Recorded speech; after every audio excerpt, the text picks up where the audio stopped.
Kenya is a country that's always fascinated me. It's one of the largest economies in sub-Saharan Africa and is home to a major African tech hub, its own version of Silicon Valley, called the Silicon Savannah. Observers say it is the most stable democracy in East and Central Africa, and Kenya's new president, William Ruto, is the country's self-proclaimed hustler-in-chief who pulled himself out of poverty. He went from selling chickens at a roadside stall to the highest office in his land. I talked to him when I was in Paris last week. President Ruto, welcome. Thank you very much, FAREED. So you have had not a difficult but a dramatic ascension to the presidency. You ran against Kenyatta, to whom you were deputy president. He campaigned against you. You were running also against Raila Odinga, who was for many, many years the opposition leader. Narrow victory. The case goes to the Supreme Court. But everyone abided by the results. Years ago, there were almost riots. It was a similar situation between Kenyatta and Odinga. What do you think has changed in Kenya that people accepted the Supreme Court ruling? Two things.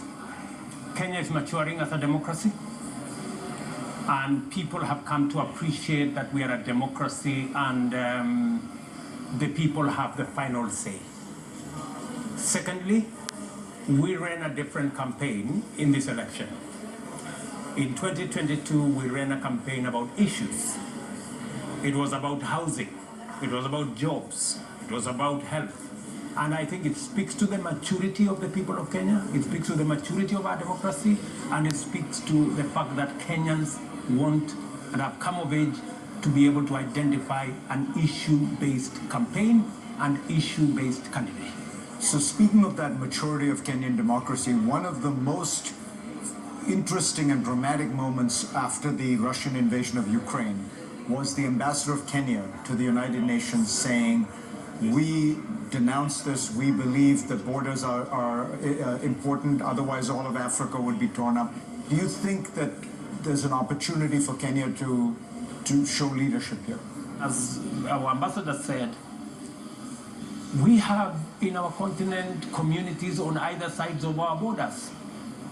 If we were to withdraw the borders, we would have one hell of a challenge in our hands. It was decided against without our input. In fact, in Berlin, some good people sat down and drew lines all over the place and say this is going to be our nation. We've come to respect that. And I think as people who respect the UN Charter, and as people who believe in settling even when we have issues, we use peaceful means. But you're not, are you changing the Kenyan government's position that you condemn, or do you condemn the Russian invasion of Ukraine?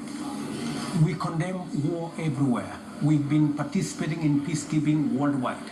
But to say you're against war does not say, are you against the aggressor? I mean, you surely do not fault the Ukrainians for defending their country.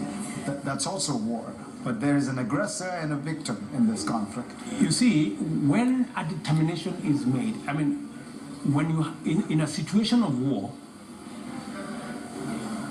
war is war. Everything happens in war, right? But somebody starts the war. So that is why it is necessary for us to use the instruments that we have to defend the charter that we all signed up to. You are a chicken seller who has become a president.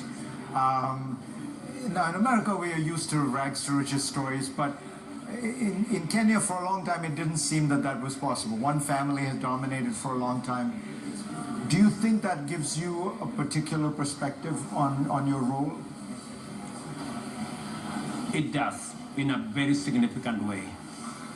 Because today, we are having a real conversation in Kenya, because I decided that we are going to change the development paradigm.